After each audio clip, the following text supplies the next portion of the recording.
народ! Сегодня мы с вами поговорим о том, почему котел может не набирать температуру. Причин я вам назову целых 11. Первая причина — это низкое давление на входе в ваш дом, либо в вашу квартиру. И вам нужно либо проверить просто, какое у вас давление приходит на ваш котел, возможно, по этой причине он у вас не может набрать температуру, либо же у вас есть редуктор давления, и этот редуктор давления необходимо подрегулировать, просто повысить им давление. Вторая причина — это некачественная врезка в ваш газопровод. Если вам проводили газ и сделали это некачественно, то давление у вас может быть ниже, чем вы можете предположить. Как это делают? Обычно берут, приваривают какую-нибудь резьбу, особенно если они не хотят отключать большой участок газопровода, туда вкручивают кран, получается обваренная резьба с краном. Кран открывается, и там делается сверлом отверстие. Так вот, если это сверло очень маленькое, как вы понимаете, диаметр сверла намного меньше, чем диаметр трубы. И, соответственно, пропускная способность маленького отверстия намного меньше, чем пропускная способность полноценной трубы. Потому что может быть даже такое, что котел у вас разжегся, загорелся, а потом резко пламя либо становится маленькое, либо он начинает тухнуть, либо он попросту не набирает температуру. Это говорит о том, что у вас, скорее всего, некачественная врезка в газопровод. Итак, ребята, третья причина — это диаметр труб. Диаметр газовых труб бывает разный, и, соответственно, у каждого диаметра газовой трубы есть какая-либо пропускная способность при определенном давлении газа. Итак, получается, если у вас, например, большая площадь, вы эту большую площадь пытаетесь отопить мощным котлом, на мощный котел требуется врезка большого диаметра трубы, к примеру, это уже не полдюйма, а может быть 3/4 или дюйм. Если у вас до этого идет заужение и, например, там у вас идет полдюйма, то, соответственно, с полдюймовой трубы уже потом газ попадает в вашу 3/4 или дюйм. Обязательно пронаблюдайте за вашим газопроводом, возможно, у вас где-то есть заужение газовых труб, и просто, может быть, для вашего мощного котла не хватает сечения трубы. Это диаметр газовых труб. Ребята, четвертая причина — это настройка газового клапана. В каждом газовом котле есть какой-либо газовый клапан, и этот газовый клапан должен... Она тебе поддакивает. Любой газовый клапан возможно как-либо отрегулировать. На любом газовом клапане есть настройки. И если настройки вашего газового клапана неправильные, к примеру, там отрегулировано выходное давление меньше, чем оно у вас возможно и чем оно нужно, то тогда у вас котел будет работать не на полную мощность. И, соответственно, работая не на полную мощность, котел может просто не набирать температуру, не отключаться и работать постоянно. Поэтому газовый клапан обязательно необходимо выставить по регламенту. Такую работу лучше всего доверить специалистам.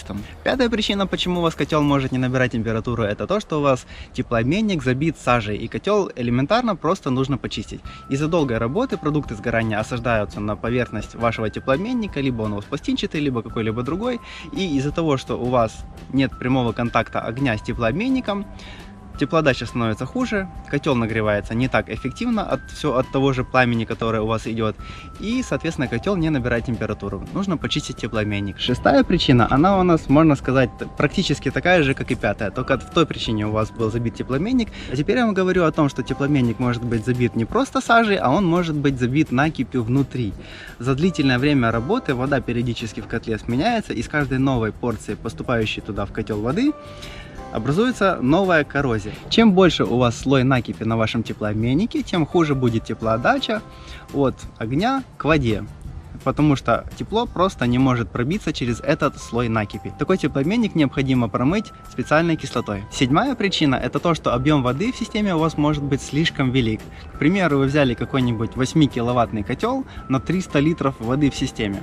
Он будет нагревать эту воду, горячая вода будет уходить в систему, но пока эта вода будет возвращаться холодная в котел, то котел просто не будет ее успевать заново нагреть. Соответственно, если у вас объем воды в системе очень большой, а мощность котла очень маленькая, то есть мощность котла подобрана неверно, то такой котел у вас не будет отключаться вообще. Он будет постоянно работать и не будет набирать температуру. Восьмая причина вытекает отсюда уже. Я там говорил, что у вас слишком большой объем воды, а восьмая причина — это слишком маленькая мощность вашего котла.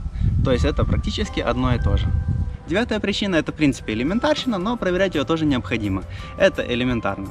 Забит газовый фильтр. Соответственно, если у вас забит газовый фильтр, то газа через него идет намного хуже, давление на выходе тоже хуже, и, соответственно, не имея полного давления, на котором ваш котел мог бы работать, котел просто не будет набирать температуру. Десятая причина очень редкая, но она также встречается периодически. Это слишком сильная тяга в дымоходе. Слишком сильная тяга в основном обусловлена высоким утепленным дымоходом и хорошей приточной вентиляцией. Кратность воздухообмена в котельной должна быть минимум 3, то есть за 1 час воздух в котельной должен успеть 3 раза смениться. Если у вас слишком сильная тяга в дымоходе, то воздух у вас может сменяться 10 раз, 15 раз и так далее. Если у вас очень сильная тяга в дымоходе, то у вас пламя буквально начинает обрываться. Котел уже не горит, он начинает его как будто прям сдувает. Такое я тоже зачастую видел. И, кстати, в современных напольных котлах я уже видел, есть такая специальная регулировка, ставится специальная заслонка. Дело в том, что не в каждом дымоходе есть заслонка для того, чтобы эту тягу можно было немножечко умерить. И сейчас эту заслонку стали встраивать уже в сам котел, для того, чтобы не было подобных проблем. То есть, если у вас начинает обрывать пламя, вы эту заслоночку прикрываете, тяга у вас уменьшается, и котел начинает ровно и правильно работать. И последняя, 11-я причина, почему у вас котел может не набирать температуру, эта причина, в принципе, касается буквально только каких-либо мощных производственных котельных, либо же котельных в частном секторе, в частном доме, когда у вас есть автоматическая подпитка. Соответственно, если у вас давление в системе падает, то у вас автоматически происходит подпитка этой системы отопления. Если у вас где-либо прорвало трубу, например, под землей где-нибудь, или куда-либо вообще появилась какая-либо утечка в системе отопления, то автоматическая подпитка будет у вас постоянно добавлять туда все новую и новую воду. Если утечка у вас очень интенсивная, то вода будет поступать в очень больших объемах. И, соответственно, если у вас будет постоянно поступать холодная вода в котел, то такой котел отключаться не будет. И котел попросту не будет набирать температуру. Так что, друзья, если видео оказалось для вас полезным, ставьте лайки и подписывайтесь на новые видео. Всем пока!